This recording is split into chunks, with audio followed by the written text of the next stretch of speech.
أعوذ بالله من الشيطان الرجيم. بسم الله الرحمن الرحيم. قل أعوذ برب الفلق من شر ما خلق ومن شر غاسق إذا وقب ومن شر النفاثات في العقد ومن شر حاسد إذا حسد. اس وقت جس سورت کی تلاوت کی گئی ہے اس سورت کا نام ہے سورۃ الفلق. اس کا نام فلق کیوں رکھا گیا؟ اس لیے کہ اس سورت کی جو پہلی آیت ہے اس میں لفظ فلق استعمال ہوا ہے، اسی سے اس سورت کا نام ماخوذ ہے. اور فلق کے معنی آتا ہے پھاڑ کر یا چیر کر نکلنے کے، پاؤں کا پھٹنا، صبح کا وقت. تو اس سورت میں پناہ مانگی گئی ہے. یہ سورہ فلق جو ہے اس کے سلسلے میں اختلاف ہے کہ یہ مکی ہے یا مدنی. دونوں ہی قول ملتے ہیں، لیکن آپ قرآن کریم میں دیکھیں گے کہ لکھا ہوا ہے سورۃ الفلق مدنیہ. مدنی اس سورت کو قرار دیا گیا ہے، لیکن بعض مفسرین نے اس کو مکی بھی مانا ہے، جیسا کہ تفسیر کی کتابوں کے اندر لکھا ہوا ہے. اس سورت کا شان نزول، یہ سورت اور اس کے بعد والی جو سورت ہے سورہ فلق اور سورہ ناس، ان دونوں کا جو شان نزول ہے وہ ایک ہی ہے. جو روایت میں بیان کرنے جا رہا ہوں یہ تفسیر ابن کثیر میں ہے. اس سلسلے میں جتنی روایات میں مل سکی ہے وہ تمام کی تمام تفسیر ابن کثیر میں، اور ایک واقعہ مسند امام احمد ابن حنبل میں ذکر کیا گیا ہے. نبی کریم صلی اللہ علیہ وسلم پر یہود نے سحر کر دیا تھا، جادو. اس کی وجہ سے آپ صلی اللہ علیہ وسلم کو دنیاوی معاملات میں ذہول ہونے لگا تھا. دینی معاملات میں نہیں، صرف دنیاوی معاملات میں آپ بھول جاتے تھے بعض بات کو. تو بعض روایتوں میں تو یہ آتا ہے کہ یہود نے آپ پر جو ہے سحر کیا، اس سحر کے اثر کی وجہ سے آپ کی طبیعت متاثر ہو گئی تھی. لیکن حضرت عائشہ صدیقہ رضی اللہ تعالیٰ عنہ سے جو روایت ہے وہ یہ ہے کہ نبی کریم صلی اللہ علیہ وسلم نے ارشاد فرمایا کہ دو فرشتے میرے پاس آئے. جب یہ سحر کی کیفیت ہوئی کہ دو فرشتے میرے پاس آئے، ایک میرے سرہانے بیٹھا اور ایک میرے پائیں بیٹھا. تو جو فرشتہ سرہانے بیٹھا تھا اس نے سوال کیا جو پیروں کی طرف آپ صلی اللہ علیہ وسلم کے تھا کہ ان کو کیا بیماری ہے؟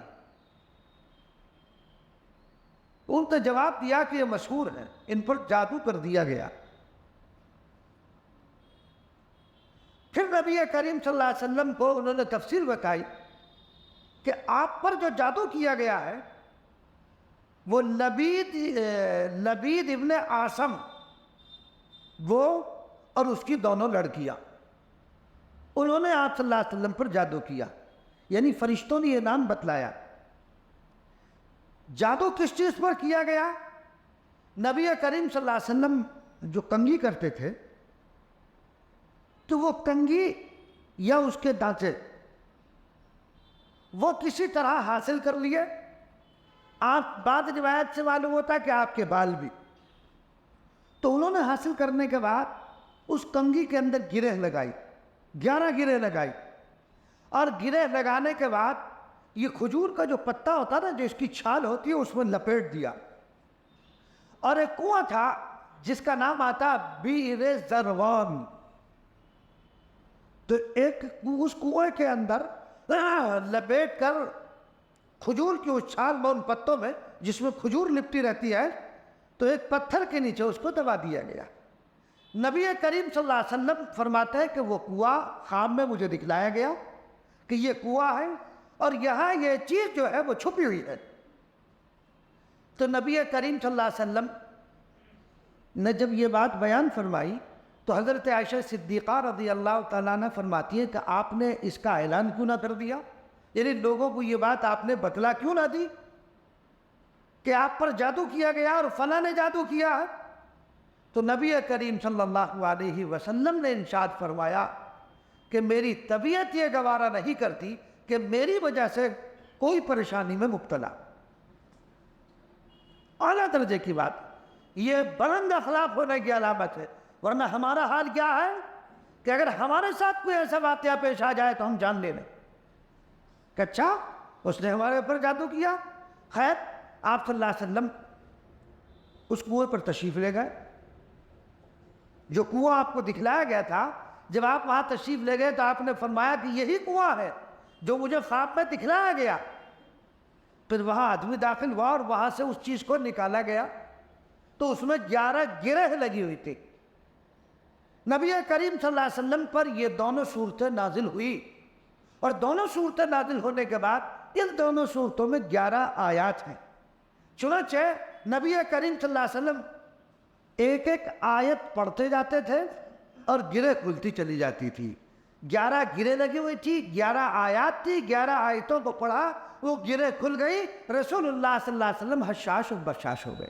آپ کی طبیعت پر جو ایک اثر تھا وہ اثر ختم ہو گیا، الحمدللہ۔ اب یہاں پر ایک سوال ہماری طبیعت میں یہ پیدا ہو سکتا ہے کہ نبی کریم صلی اللہ علیہ وسلم کی ذات گرامی، اللہ نے آپ کو وہ رتبہ دیا کہ جو کسی اور کو نہیں دیا، تو آپ کی ذات پر سحر کا اثر کیسے ہو گیا؟ یہ بات بارہا بتائی جا چکی ہے کہ نبی کریم صلی اللہ علیہ وسلم بشر ہیں، انسان ہیں، انسان سے خارج نہیں ہے، اور یہ انسان کی طبیعت کا حصہ ہے کہ خارجی جو اثر ہوتا ہے، جیسے ایک عام انسان کو اس کا اثر ہو سکتا ہے، تو طبعی طور پر وہ اثر آپ پر بھی ہوا۔ یعنی جو طبعی طور پر کسی چیز کو محسوس کیا جا سکتا ہے تو اس کا محسوس کرنا یہ نبوت کے خلاف بات نہیں ہے، یہ ایک بشری تقاضا ہے، آپ بشریت سے خارج نہیں ہے، تو ایک طبعی طور پر کوئی چیز آپ کو لائق ہوئی، اس کا احساس آپ نے کیا، تو اس پر یہ سوال کرنا کہ صاحب یہ نبوت کے خلاف ہے، یہ سوال ہی بیکار ہے۔ بہرحال نبی کریم صلی اللہ علیہ وسلم پہ یہ صورت نازل ہوئی، اور اس صورت کے نازل ہونے کے بعد حضور پاک علیہ السلام نے ان کو پڑھا، اور پڑھنے کے بعد وہ گرہ کھل گئی، آپ صحت مند ہو گئے۔ ایک روایت سے معلوم ہوتا ہے، جو تفسیر ابن کثیر کی روایت ہے، اس سے معلوم ہوتا ہے کہ جبرائیل نے پڑھا، اس سے یہ معلوم ہوتا ہے کہ جبرائیل علیہ السلام نے پڑھا اور جبرائیل نے پھونک ماری، ایک روایت سے یہ بھی معلوم ہوتا ہے۔ بہرحال تو آپ صلی اللہ علیہ وسلم جو ہے وہ روح بصحت ہو گئے۔ یہ جو صورت ہے جس کی اس وقت تلاوت کی گئی ہے، اس صورت میں یہ صورت ترتیب کے لحاظ سے موجودہ جو ترتیب ہے، آپ دیکھیں گے قرآن کریم میں صورت کے آگے الفلق لکھا ہے اور آگے لکھا 113، تو موجودہ ترتیب قرآنی کے لحاظ سے یہ صورت 113ویں نمبر پر ہے، لیکن نزول کے اعتبار سے اس کا شمار 6 ہے، اور بعد والی جو صورت ہے اس کا شمار 7 ہے۔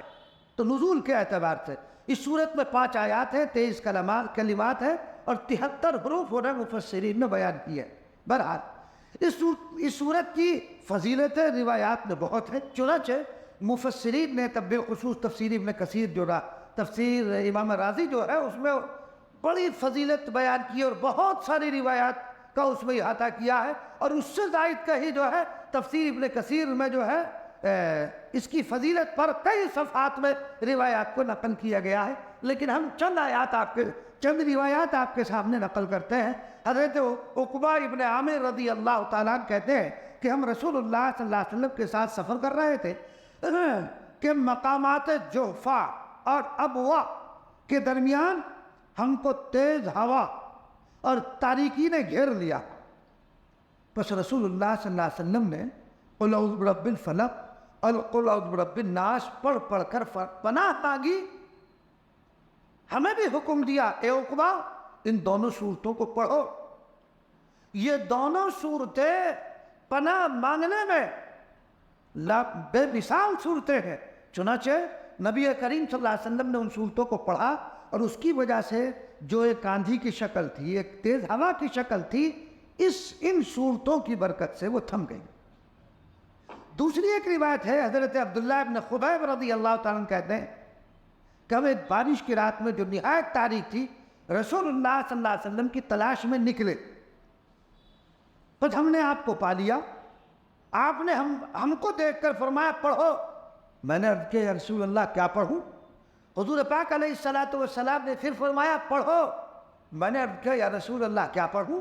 آپ نے فرمایا پڑھو قل هو اللہ احد قل اعوذ برب الفلق اور قل اعوذ برب الناس، صبح و شام 3 بار۔ یہ تمہارے لیے ہر چیز سے کفایت کرنے والی، یعنی ہر بلا کو دور کرنے والی ہے۔ میں نے گزشتہ بھی بتایا تھا کہ یہ جو صورتیں ہیں خاص طور سے سحر کے لیے بڑی مجرب ہے۔ بھئی نبی کریم صلی اللہ علیہ وسلم پر اسی پس منظر میں نازل ہوئی۔ اور ایک بات اور بتا دوں، مستشرقین کا طبقہ یہ کہتا ہے کہ یہ دونوں صورتیں قرآن کا جز نہیں ہے، کہ یہ تو بطور علاج صورت نازل ہوئی ہے، یہ قرآن کا حصہ نہیں ہے۔ مگر یہ بات خلاف تحقیق ہے اور صحیح بات نہیں ہے۔ صحیح بات یہی ہے کہ یہ دونوں صورتیں قرآن کا جز ہے۔ اگر کوئی آدمی اس کو قرآن سے خارج مانے یا ان کو قرآن کریم کا جز نہ مانے تو وہ ایمان سے خارج ہو جائے گا، ایمان سے خارج ہو جائے گا۔ تو بعض لوگوں نے یہ کہہ دیا کہ یہ دونوں صورتیں جو نازل ہوئی ہے وہ بطور رقیہ، بطور علاج کے نازل ہوئی ہے، اس لیے یہ قرآن کا جز نہیں ہے، مگر یہ بات صحیح نہیں ہے۔ محققین کی جو بات ہے وہ یہی ہے کہ نہیں، یہ قرآن کا جز ہے۔ بہرحال یہ اس کی فضیلت میں روایات ہے، چنانچہ ایک روایت اور بھی ہے، حضرت عقبہ ابن عامر رضی اللہ تعالیٰ عنہ کہتے ہیں نبی کریم صلی اللہ علیہ وسلم نے فرمایا کہ عجیب آیات ہیں جو نازل کی گئی ہیں۔ وہ کیا ہیں؟ فرمایا کہ آج کی رات جو آیات نازل ہوئی ہے اس سے پہلے کبھی اس کے بارے نازل نہیں ہوئی۔ تو وہ کیا ہے؟ فرمایا کہ وہ قل اعوذ برب الفلق قل اعوذ برب الناس ہے۔ چنانچہ در منصور میں لکھا ہے کہ ان دو صورتوں جیسی صورت نہ توریت میں نازل کی گئی، نہ انجیل میں نازل کی گئی ہے، اور نہ قرآن میں ان دونوں صورتوں کے مثل کوئی اور صورت ہے۔ تو بہرحال اتنی فضیلت کی حامل یہ صورتیں ہیں، تو ہمیں چاہیے کہ ہم اس کا معمول بنائیں اور اس کو اپنی زندگی کے اندر جو ہے اس کو داخل کر لیں۔ چنانچہ میں نے آپ کو گزشتہ ہفتے بتایا تھا کہ آپ صلی اللہ علیہ وسلم کا معمول یہ بھی تھا کہ جب رات کو بستر پر پہنچتے تھے تو آپ ان تینوں صورتوں کو پڑھ کر ہاتھ پر دم کرتے اور دم کرنے کے بعد اس کو اپنے پورے جسم پر پھیر لیا کرتے تھے۔ اسی طرح 3 دفعہ کیا کرتے تھے۔ چنانچہ حضرت عائشہ صدیقہ رضی اللہ تعالیٰ عنہ کی روایت ہے کہ جب مرض الوفات آئے، آپ کا مرض بڑھتا گیا، تکلیف بڑھتی رہی، تو حضرت عائشہ صدیقہ رضی اللہ تعالیٰ عنہ نے انہی 3 صورتوں کو پڑھا اور آپ کے ہاتھ پر دم کیا اور آپ نے اپنے جسم پر اس کو پھیر لیا۔ حضرت عائشہ رضی اللہ تعالیٰ عنہ ایسا کرتی تھی۔ اچھا، وہاں ایک وجہ لکھی ہے، کسی نے پوچھا حضرت عائشہ رضی اللہ تعالیٰ عنہ سے کہ آپ نے ایسا یعنی اپنے ہاتھوں پہ دم کر کے رسول اللہ صلی اللہ علیہ وسلم کے جسم اطہر پر کیوں نہ پھیر دیا؟ تو حضرت عائشہ صدیقہ رضی اللہ تعالیٰ عنہ نے فرمایا کہ جو بات آقا کے ہاتھوں میں ہے وہ میرے ہاتھوں میں تھوڑی پیدا ہو سکتی ہے۔ جو ظاہر بات ہے کہ جو رسول اللہ صلی اللہ علیہ وسلم کے ہاتھوں میں جو بات ہے دنیا کے کسی اور انسان کے ہاتھوں میں نہیں ہو سکتی ہے۔ بہرحال یہ کچھ فضائل تھے جو آپ حضرات کے سامنے عرض کر دیے گئے ہیں۔ تو اللہ تبارک و تعالیٰ نے ان دونوں صورتوں کو اس پس منظر میں نازل کیا۔ نبی کریم صلی اللہ علیہ وسلم اس کے بعد روح صحت ہو جاتے ہیں۔ اور ایک روایت یہ بھی ہے، چنانچہ اس روایت کو در منصور نے نقل کیا کہ ہر نماز کے بعد اس صورت کو 3 مرتبہ پڑھیں۔ ہر نماز کے بعد ان صورتوں کو 3 مرتبہ پڑھ کر اپنے اوپر دم کر لیں، پانی پر دم کر کے اس کو پی لیں تو یہ مجرب ہے۔ اگر کسی پر جادو کر دیا گیا ہے تو وہ دفع ہو جائے گا، اور اگر جادو نہیں ہے تو کوئی جادو کرنا چاہے گا تو اس سے محفوظ رہے گا، گویا کہ یہ حفاظت کے لیے ہے۔ اور یہ بھی آپ نے فرمایا ہے کہ ہر قسم کے شرور اور بنیات کے موقع پر ان صورت کا اگر ورد کیا جائے تو یہ فائدے سے خالی نہیں ہے، ان شرور کے دفیع کے لیے بہترین اکسیر کا کام کرتی ہے۔ تو اس لیے ہمیں چاہیے کہ ہم ان صورتوں کو اپنے معمول کے اندر لائیں۔ نبی کریم صلی اللہ علیہ وسلم اور آپ کے طفیل سے دیگر مومنین اور مومنات کو حکم ہے کہ استعاذہ پناہ مانگنے کا، کہ مختلف شرور سے اور تمام امور سے اور جملہ احوال میں حق تبارک و تعالیٰ پر توکل کرنے کا کی جو تعلیم دی گئی ہے۔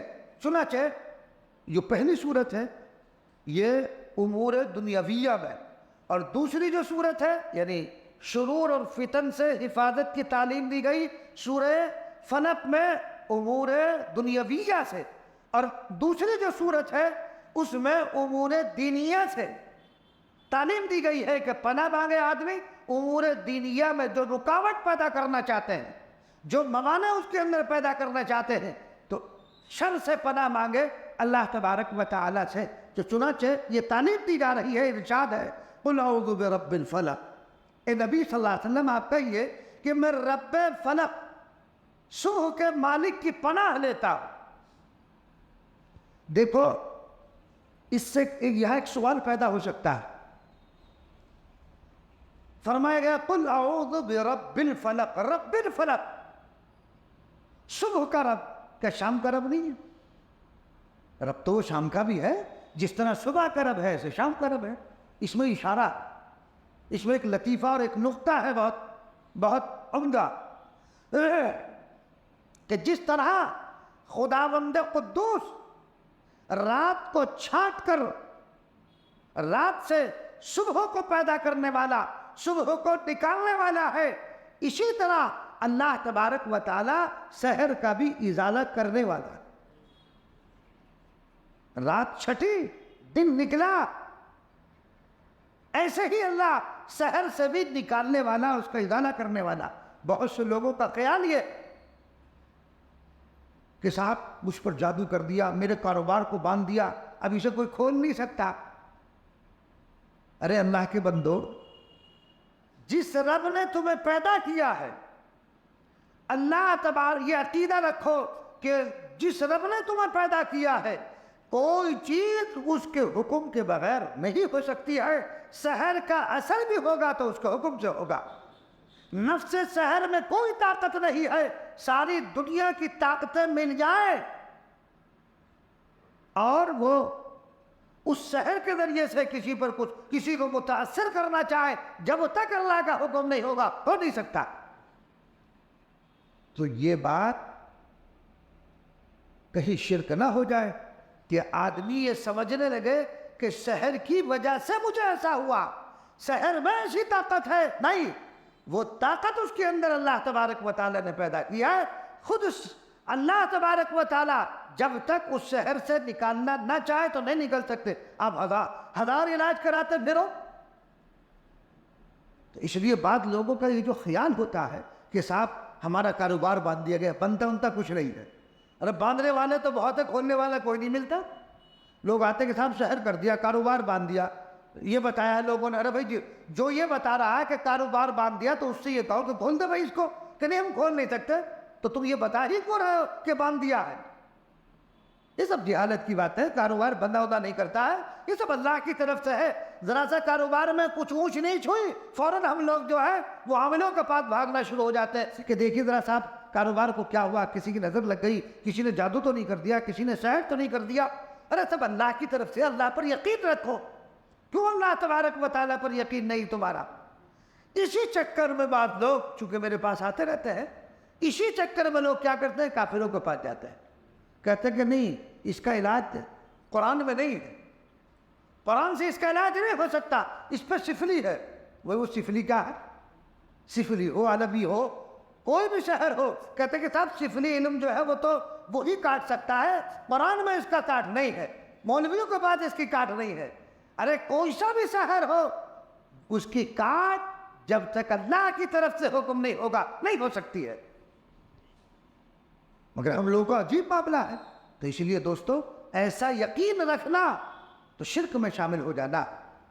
تو اللہ تبارک و تعالیٰ نے فرمایا قل اعوذ برب الفلق، آپ کہیے کہ میں رب فلق یعنی صبح کے مالک کی پناہ لیتا ہوں۔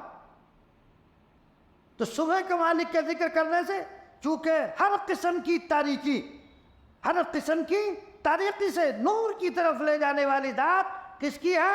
وہ اللہ تبارک و تعالیٰ کی۔ تمام تاریکیوں کو چھانٹنے والا، تمام تاریکیوں کو دور کرنے والا، ہر گناہ اور عصیان سے نکالنے والا وہ کون ہے؟ وہ اللہ تبارک و تعالیٰ ہے، وہ رب ہی ہے، اس کے علاوہ کوئی اور ذات نہیں ہے۔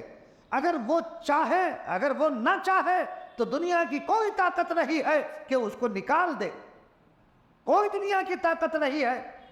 چنانچہ آج پوری دنیا ٹیکنالوجی کے اعتبار سے جس عروج پر ہے، یہ جو رات ہے، رات اس کو دن کوئی بنا نہیں سکا اور نہ بنا سکتا۔ اسی کو اقبال میں کہا تھا نا، جس نے سورج کی شعاؤں کو گرفتار کیا وہ زندگی کی سحر کو صبح کر نہ سکا، کہ انہوں نے جو سورج کی شعائیں ہیں ان کو محفوظ تو کر لیا، لیکن اللہ نے جو رات بنائی ہے دنیا کی کوئی طاقت اس کو دن نہیں کر سکتی۔ وہ تو اللہ تبارک و تعالیٰ ہی کی ذات ہے کہ رات کی تاریکی کو ختم کر کے صبح کر دینا، یہ کام خداوند قدوس کا ہے، کسی اور کا نہیں ہے۔ بہرحال تو نقصان پہنچانے والی ذات وہ بھی اللہ کی ہے، نقصان بھی ادھر سے، شر بھی ادھر سے، خیر بھی ادھر سے۔ تو زمین اور آسمان میں جو کچھ خیر اور شر ہے وہ سب خداوند قدوس کی طرف سے۔ یہ نہیں جیسا کہ میں نے پہلے بتایا تھا کہ بعد ایک طبقہ وہ ہے کہ جو شر کا خالق یزداں کو مانتا ہے، خیر کا خالق یزداں اور شر کا خالق ابرہان۔ تو یہ جو شر کے اور خیر کے خالق الگ الگ مان رکھے ہیں، نہیں، ہر چیز کا خالق خداوند قدوس ہے۔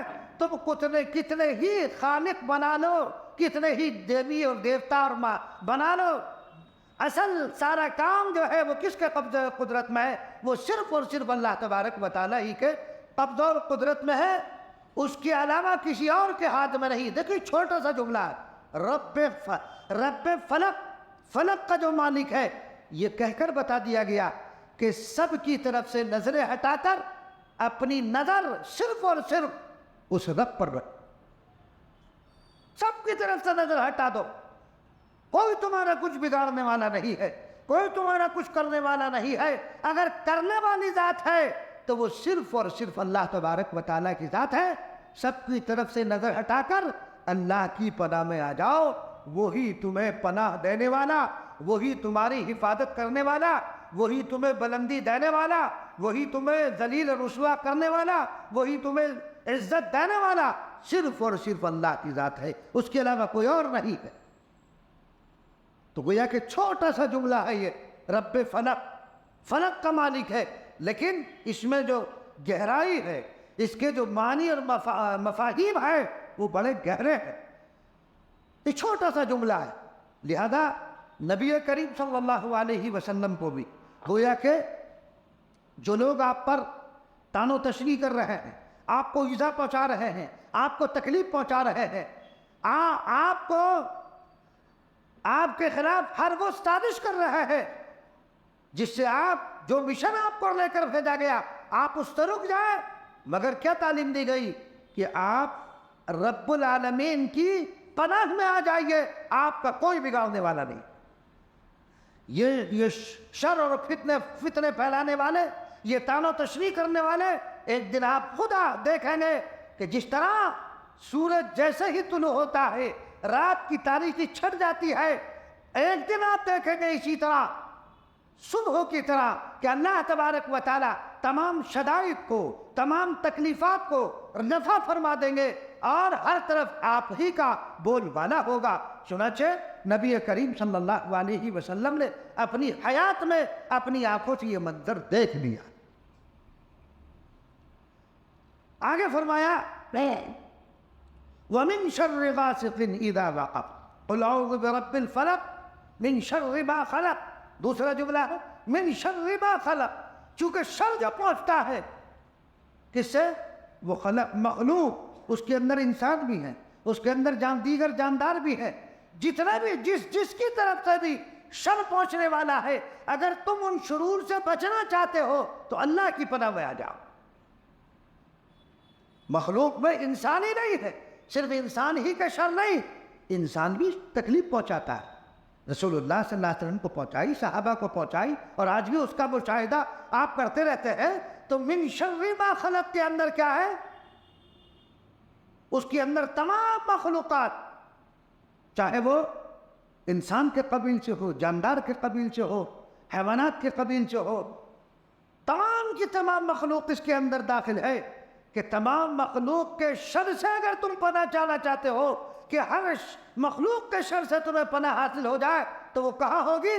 رب العالمین، جو تمہارا پروردگار ہے، جو تمہاری پرورش کرنے والا ہے، اس کی پناہ میں آ جاؤ۔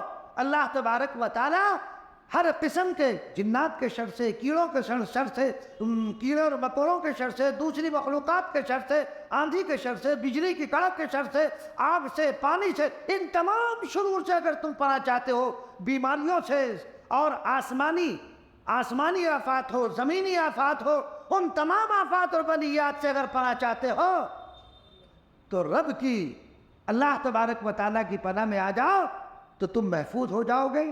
اور اگر کسی اور کی پناہ میں جانا چاہو گے تو چلے جاؤ، مگر تمہیں کوئی بچانے والا نہیں ہوگا۔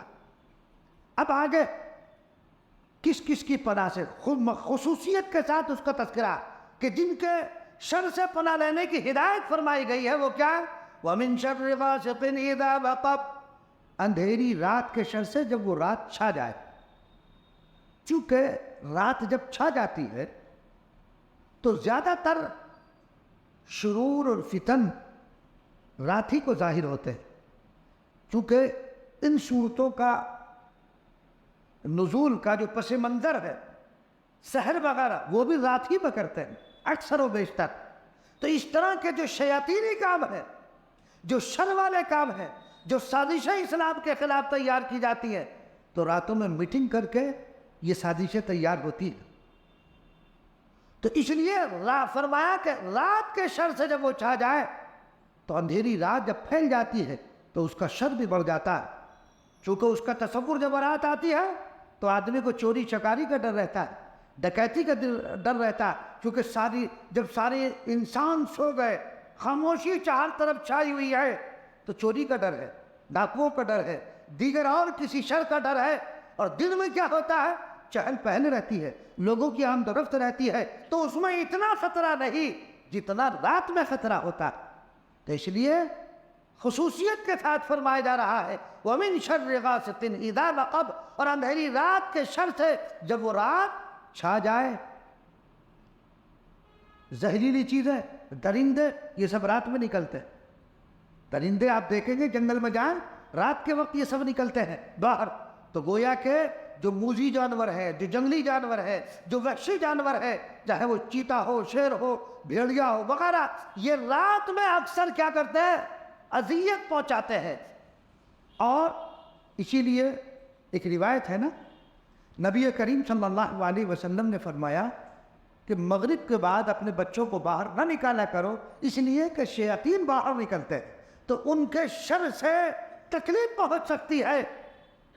تو معلوم ہوا کہ رات آئی، رات کی شروعات ہوئی تو جنات اور شیاطین بھی اور تکلیف دینے والی چیز باہر نکل پڑتی ہے۔ تو اس لیے خاص طور پر یہاں کہا جا رہا ہے وَمِن شَرِّ غَاسِقٍ إِذَا وَقَبَ، رات کے شر سے۔ تو اس لیے پناہ چاہی جا رہی ہے، اے اللہ رات کے شر سے جب وہ رات چھا جائے۔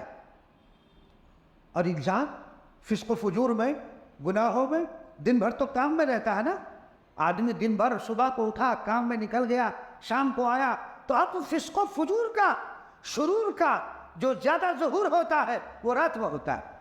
آدمی بستر پر لیٹ گیا آج کل تو کہیں جانے کی ضرورت، سینما میں جانے کی ضرورت نہیں ہے، اب تو موبائل ہے، لیٹا ہوا دیکھ رہا، پورا رات کے وقت کام، موبائل دیکھ رہا، اس میں گانے چل رہے ہیں، اس میں فلمیں چل رہی ہیں، اس میں دیگر چیزیں وہ دیکھ رہا ہے۔ تو چونکہ فسق و فجور اور گناہوں میں مشغول ہونے کا وقت اکثر و بیشتر وہ رات ہی ہے، غرض ہر ممکن شرانگیزیوں سے انسان کو جو خاص طور سے پناہ مانگنی چاہیے وہ رات کے وقت، اس لیے کہ شرانگیزی جو ہوتی ہے وہ رات ہی کے وقت ہوتی ہے۔ اللہ تبارک و تعالی ہم سب کی ہر قسم کے شرور سے اور فتن سے اللہ تبارک و تعالی حفاظت فرمائے۔ آگے فرمایا جا رہا ہے جب یہ اندھیری رات خوب پھیل گئی اور پھیل جانے کے بعد جس کا بیان ہوا وَمِن شَرِّ غَاسِقٍ إِذَا وَقَبَ، اب دوسری چیز آگے بیان کی گئی ہے وَمِن شَرِّ النَّفَّاثَاتِ فِي الْعُقَدِ، یہاں فرمایا اور گروہوں پر پڑھ پڑھ کر پھونکنے سے، چونکہ نبی کریم صلی اللہ علیہ وسلم پر جو سحر کیا گیا، جو پس منظر ابھی میں نے بتایا، تو وہ 11 گرہیں لگائی گئی تھی۔ کنگھی جو تھی اس کا دانتا اس کو بولتے ہیں، اس کو دانتے میں بال جو آپ کا تھا وہ دانتا اس بال میں باندھا گیا اور دم کر دیا گیا۔ تو پھونک کون مار رہی تھی؟ لبید ابن عاصم کی لڑکیاں تھیں، اس کی بیٹیاں تھیں۔ تو یہاں اس آیت میں فرمایا گیا وَمِن شَرِّ النَّفَّاثَاتِ فِي الْعُقَدِ، اور گروہوں پر پڑھ پڑھ کر پھونک مارنے والیوں کے شر سے، جو اس پر پھونک مار رہی تھی ان کے بھی شر سے پناہ چاہیے۔ یعنی جو سحر کرنے والے، چاہے وہ شہر کرنے والے مرد ہو چاہے اس کے اندر شامل لڑکیاں عورتیں بھی ہو، دونوں ہو، بہرحال ان کے شر سے پناہ مانگی گئی ہے۔ نفاثات فی العقد، وہ عورتیں، یہ وہ جماعت، وہ نفوس مراد ہے جو ساحرانہ عمل کرنے کے بعد کسی رسی پر یا بال پر یا دانت پر وغیرہ جو بھی کچھ ہو، وہ جو کچھ منتر پڑھ کر کے پھونک مار مار کر گرہ لگا رہی تھی، تو ایسے جادو کرنے والے مرد اور ایسے جادو کرنے والی عورتوں کے شر سے بچنے کے لیے پناہ، اللہ کی پناہ لینے کی ہدایت فرمائی گئی۔ چنانچہ تیسری چیز جس کے شر سے پناہ مانگنے کی ہدایت فرمائی وہ آگے کیا ہے وَمِن شَرِّ حَاسِدٍ إِذَا حَسَدَ، اور حسد کرنے والے کے شر سے جب وہ حسد کرنے لگے۔ نبی کریم صلی اللہ علیہ وسلم پر جو سحر کیا گیا اس کی وجہ کیا تھی؟ اس کی وجہ تو حسد ہی تو ہے، چونکہ جب یہ دیکھا کہ نبی کریم صلی اللہ علیہ وسلم جس مشن کو لے کر آئے ہیں وہ مشن آگے بڑھتا جا رہا ہے، لوگ جوق در جوق اسلام میں داخل ہوتے جا رہے ہیں، اسلام پھیلتا جا رہا ہے، جو دشمنان اسلام ہے ان کو تکلیف ہو رہی ہے، ان کو حسد ہو رہا ہے، ان کو جلن ہو رہی ہے کہ اسلام کیوں پھیل رہا ہے، محمد الرسول اللہ صلی اللہ علیہ وسلم کی شہرت ہو رہی ہے، ہر جگہ آپ کا نام لیا جا رہا ہے، آپ کا نام لیوا ہر جگہ موجود اور آپ کی تعداد ماننے والوں کی بڑھتی جا رہی، یہ حسد ہوا۔ اس حسد کی وجہ سے یہ سحر کیا گیا۔ چنانچہ وہ وجوہات آج بھی ہمارے معاشرے میں پائی جاتی ہیں، آج بھی آپ دیکھیے آدمی حسد سحر جادو کیوں کر رہا ہے؟ کوئی مالدار ہے، کسی کے پاس مال ہے، حسد ہوا کہ اس کے پاس اتنا کیوں ہے، اس پر جادو کرنا شروع کر دیا، اس کو پریشانیوں مختلف طریقے سے پریشان کرنا شروع کر دیا، ہے نہیں ہے؟ ایسا ہے ہمارے معاشرے میں۔ تو سبب جو تھا وہ کیا تھا؟ حسد، تو پناہ مانگی گئی وَمِن شَرِّ حَاسِدٍ إِذَا حَسَدَ، حسد کرنے والے کے شر سے جب وہ حسد کرنے لگے۔ حسد کس کو کہتے ہیں؟ حسد دل کی اس کیفیت کا نام ہے کہ ایک شخص دوسرے کے پاس اللہ کی کسی نعمت کو دیکھے تو اس کا دل جلے، وہ نعمت آپ کے پاس ہے نہیں، میرے پاس ہے، اب آپ کو جلن ہو رہی کہ مولوی صاحب کے پاس کیوں آ گئی ہے، یہ تو مسجد کے امام ہے، یہ تو ان کے پاس نہیں ہونی چاہیے، میرے پاس ہونی چاہیے، اور اس کے ساتھ ساتھ اس کے ازالے کی طرف اس کے دل میں ہو کہ یہ نعمت اس سے زائل ہو جائے، چھن جائے، یہ کنگال ہو جائے، اسے کہتے ہیں حسد۔ یہ جائز نہیں، برا ہے، حسد جائز نہیں، ایک چیز ہے اس کو کہتے ہیں غیبتہ، یعنی کسی کی چیز کو دیکھ کر وہ یہ تمنا کرے کہ کاش یہ میرے پاس بھی ہو، یہ ہے غیبتہ۔ یہ اس کو تو ناجائز نہیں کہا جائے گا، یہ ناجائز نہیں ہے۔ غیبتہ تو کیا جا سکتا ہے کہ یہ چیز میرے پاس بھی ہو جب اس کے پاس ہے، لیکن حسد اس کے اندر کیا ہے، وہ اس کے ازالے کی تمنا کرتا ہے کہ یہ نعمت اس کے پاس سے ظاہر ہو جائے، کہ اس کے پاس نہ رہے، تو اس لیے یہ گناہ ہے، ایسا نہیں کرنا چاہیے۔ خوش ہونا چاہیے، کسی کا مکان دیکھیں، سبحان اللہ بڑا اچھا مکان ہے، خوش ہونا چاہیے،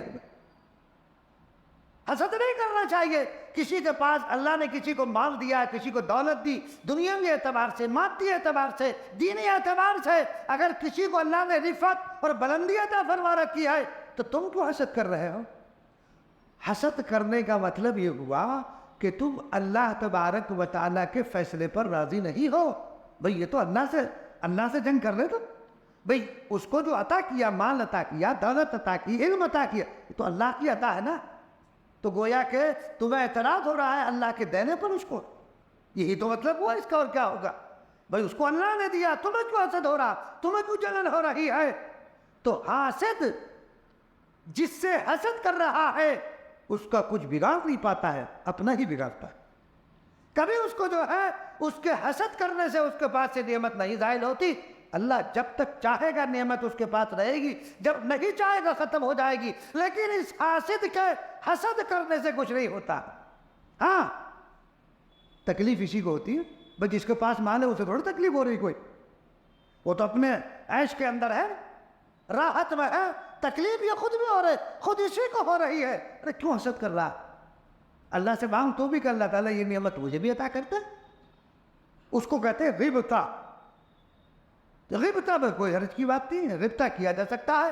حسد کرنا یہ حسد ناجائز ہے, غبطہ جائز ہے کہ یہ نعمت میرے پاس جو اللہ تعالیٰ مجھے بھی عطا فرما دے. اور ایک بات اور یاد رکھیے گا, دیکھو دنیاوی معاملات میں ہمیشہ اپنے کمتر پر نظر رکھو, اور دینی معاملات میں ہمیشہ اپنے اوپر والے کو دیکھو, تو آدمی اطمینان سے رہے گا.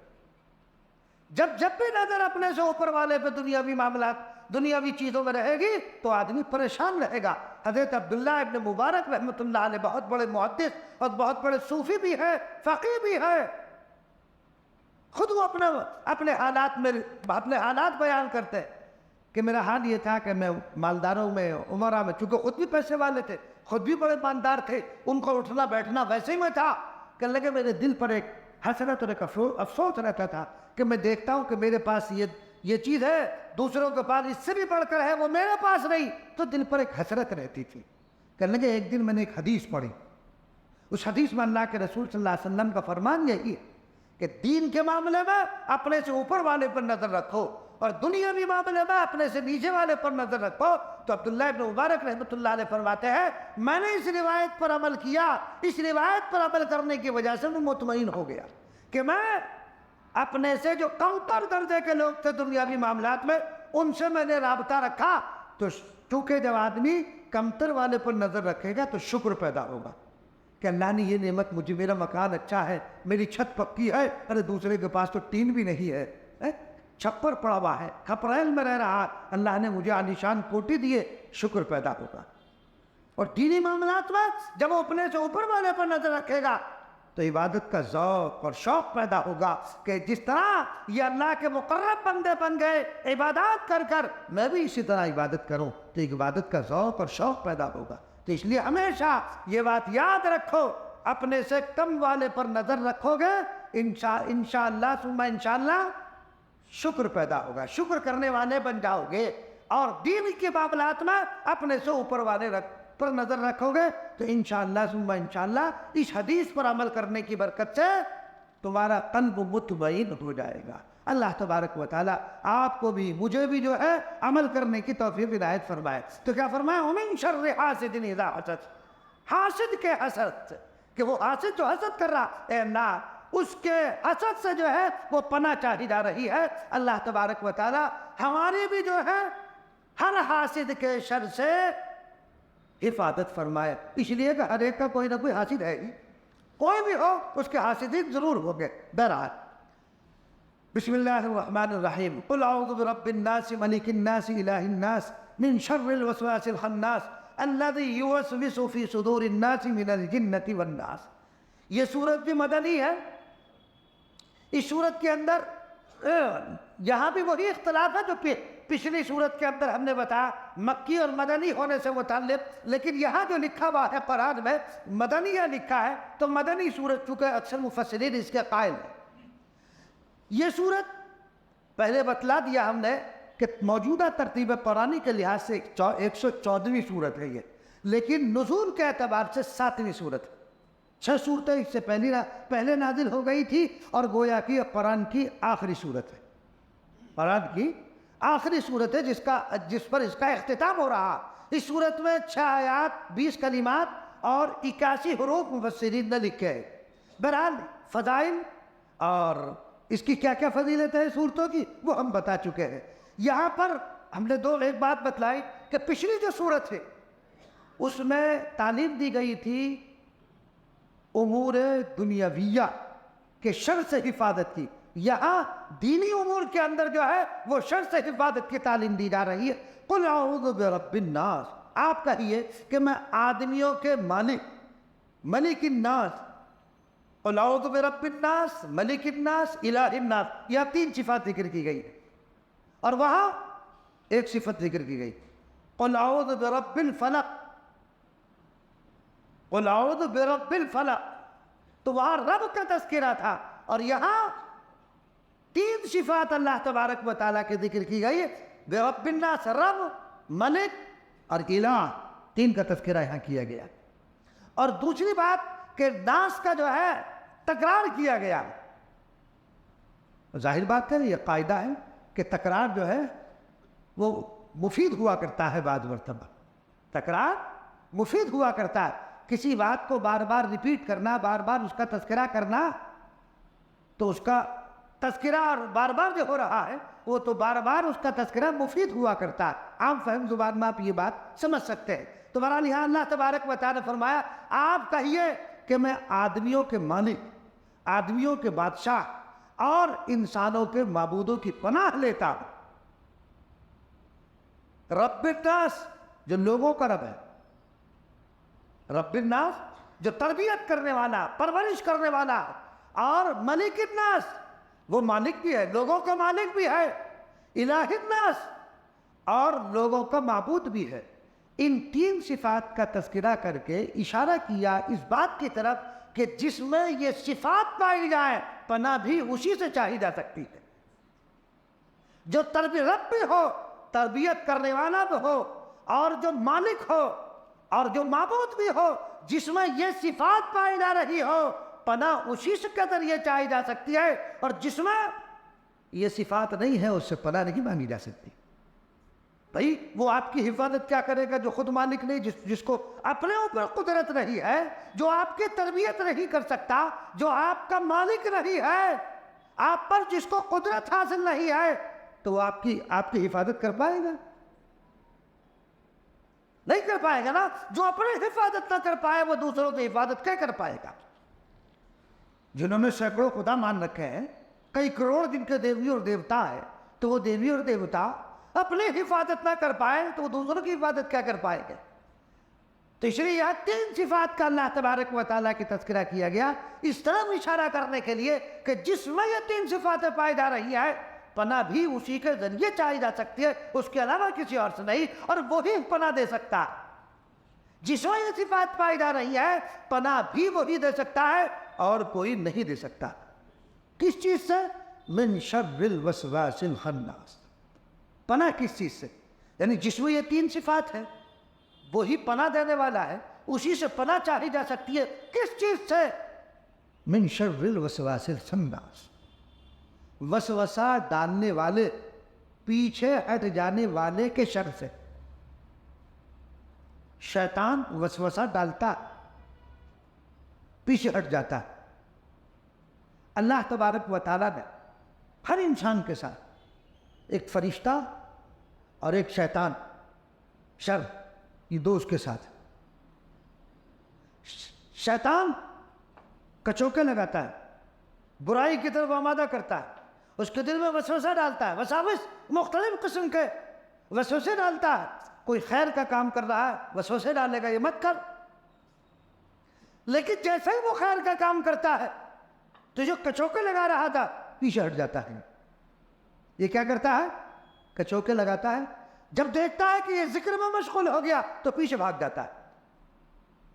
تو من شر الوسواس الخناس، وسوسہ ڈالنے والے، پیچھے ہٹ جانے والے کے شر سے، چونکہ وہ پیچھے ہٹتا ہے، اور اگر وہ ذکر نہ کرے تو اس کے جو ہے دل میں مختلف قسم کے خیالات، گناہ کے، وہ ڈالتا رہتا ہے۔ لیکن جب ذکر میں مشغول ہو گیا تو ذکر میں مشغول ہونے کی وجہ سے یا کسی کار خیر میں لگ گیا تو وہ کیا کرتا ہے؟ پھر وہ شیطان پیچھے ہٹ جاتا ہے. الذی یوسوس فی صدور الناس، وسوسے کہاں ڈالتا ہے؟ جب لوگوں کے دلوں میں وسوسے ڈالتا ہے، دل میں ڈالتا ہے وسوسے. کہاں ڈالتا ہے؟ دل میں وسوسے ڈالتا ہے، اسے گمراہ کرنے کی کوشش کرتا ہے، مختلف طریقوں سے گمراہ کرنے کی کوشش کرتا ہے. اور یہ بھی یاد رکھیے گا، شیطان کے جو حربے ہیں وہ ہر ایک کے ساتھ ایک نہیں کہ ایک ہی حربہ وہ استعمال کرے. اس کے جو حربے ہیں وہ ہر ایک کے ساتھ الگ الگ ہیں. وہ جیسا دیکھتا ہے اس کے ساتھ وسوسے بھی ویسے ڈالتا. عالم ہے تو عالم، ایک عام آدمی ہے تو عام آدمی کے انداز میں. چنانچہ میں نے یہ واقعہ آپ کو پہلے بھی سنا ہوگا، حضرت امیر معاویہ رضی اللہ تعالیٰ عنہ کا معمول تھا روزانہ تہجد میں اٹھنے کا. تو ایک روز شیطان نے کام کیا، ان پر نیند کو مسلط کر دیا اور وہ اٹھ نہ پائے. صبح کو جب بیدار ہوئے تو استغفار پڑھتے رہے کہ یا اللہ میری آج تہجد چھوٹ گئی، روتے رہے، گڑگڑاتے رہے. تو جو ثواب تہجد پڑھ کر ملتا، اس افسوس کی وجہ سے، اس ندامت کی وجہ سے اللہ تبارک و تعالی نے اس سے بھی زیادہ اجر ان کو عطا فرما دیا. تو شیطان نے کہا بھائی میں تو اپنے مقصد میں ناکام رہا ہوں، چونکہ میں نے تو ایک خیر سے روکا تھا، اور جس خیر سے میں نے روکا تھا اس روکنے کی وجہ سے اس کو تو اور زیادہ اجر مل گیا. تو اب دوسری رات میں پھر آتا شیطان. امیر معاویہ رضی اللہ تعالیٰ عنہ سوئے ہوئے تو ان کا انگوٹھا پکڑا اور پکڑ کر ہلایا، کہنے لگا اٹھ جاؤ. پوچھا تم کون ہو؟ کہ میں شیطان. کیا کہنے لگا؟ کہ میں شیطان ہوں. کہ اچھا تم بھی نیک کام کرنے لگے، مجھے تہجد کے لیے اٹھا رہا ہو؟ کہ نہیں نیک کام نہیں. کہنے لگا اور بھائی تہجد کے لیے تم اٹھا رہا ہو، یہ تو نیکی کام ہے. کہ نہیں نیک کام نہیں. تمہیں جو میں نے کل سلا دیا، سوئے رہے تم اور تہجد نہ پڑھ سکے اور دن بھر سے تم استغفار کرتے رہے، تو جو ثواب تہجد پڑھ کر ملتا اس سے زیادہ اللہ نے تمہیں کئی گناہ کر دیا. تو میں نے سوچا انہیں تہجد پڑھوانے میں فائدہ تاکہ زیادہ اجر نہ مل جائے. تو شیطان کی جو حربے ہیں نا وہ ہر ایک کے ساتھ الگ الگ ہیں. شیخ عبد القادر جیلانی علیہ رحمہ کا واقعہ لکھا کہ ایک مرتبہ ایک بادل سایہ کیے ہوئے آپ پر چل رہا تھا، تو آواز آئی، اس بادل میں سے آواز آئی، اے عبد القادر ہم نے تمہارے لیے نماز معاف کر دی. اب شیخ عبد القادر جیلانی علیہ رحمہ سوچنے لگے کہ نماز تو انبیاء کے لیے معاف نہیں، اولیاء کے لیے معاف نہیں، صحابہ کے لیے معاف نہیں، میرے لیے کیسے ہو سکتی نماز؟ سمجھ گئے کہ یہ شیطان مردود ہے. فوراً لا حول ولا قوت الا باللہ پڑھا اور سامنے آ گیا. پہلے شیطان سامنے آ جاتا تھا. کیوں؟ اس لیے کہ لوگ نیکی میں اس قدر پختہ تھے کہ وہ سامنے آ کر بہکانے کی کوشش کرتا تھا، لوگ تب بھی نہیں بہکتے تھے. اور اب شیطان حجرے میں پڑا ہوا آرام کر رہا، اس لیے کہ اس نے انسان کو شیطان بنا دیا ہے. نہیں ہے انسان ایسا شیطان بنا ہوا ہے کہ شیطان بھی سوچتا ہے کہ یہ حرکت تو میں بھی نہیں کر سکتا جو یہ کر رہا، اس لیے وہ تو حجرے میں پڑا ہوا اپنا آرام کر رہا. تو وہ سامنے نمودار ہو گیا، کہنے لگا عبد القادر آج تو تجھ کو تیرے علم نے بچا لیا. کیا کہا دیکھا آپ نے؟ اس کو گمراہ کرنے کا طریقہ دیکھیے. کہہ رہا کہ آج تو تجھ کو تیرے علم نے بچا لیا. شیخ عبد القادر جیلانی علیہ رحمہ نے پھر لاحول پڑھا اور کہا کہ تو مجھے گمراہ کرنا چاہتا ہے، مجھ کو میرے علم نے نہیں میرے رب نے بچا دیا. دیکھا تو شیطان کے وساوس سے بچانے والا کون ہے؟ جو رب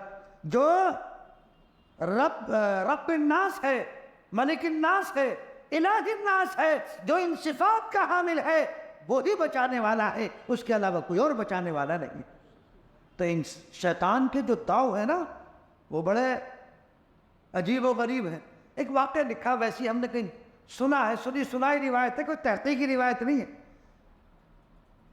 شیطان نے سوچا کہ ان مدرسے کے بچوں کو جو ہے آج جو ہے انہیں بہکایا جائے، تو وہ گدھے کی شکل میں آیا. ہم نے اپنے استاد سے سنا لیکن پڑھا نہیں قصہ. تو وہ گدھے کی شکل میں آیا. تو جب گدھے کی شکل میں آیا تو طلبہ جو تھے کچھ اپنا کہیں ٹہلتے ہوئے دور نکل گئے تھے، تو وہ آ رہے تھے، تو انہوں نے سوچا بھئی یہ گدھا آ گیا، اسی پر بیٹھو اور اپنا سفر طے کرو. تو وہ اس کے اوپر بیٹھ گئے. اب طلبہ ہو رہے تھے زیادہ کہ بھئی اب جگہ تو اس میں بچی نہیں، اب کیا کریں؟ تو انہوں نے کیا کیا، ڈنڈا لے کر اس کے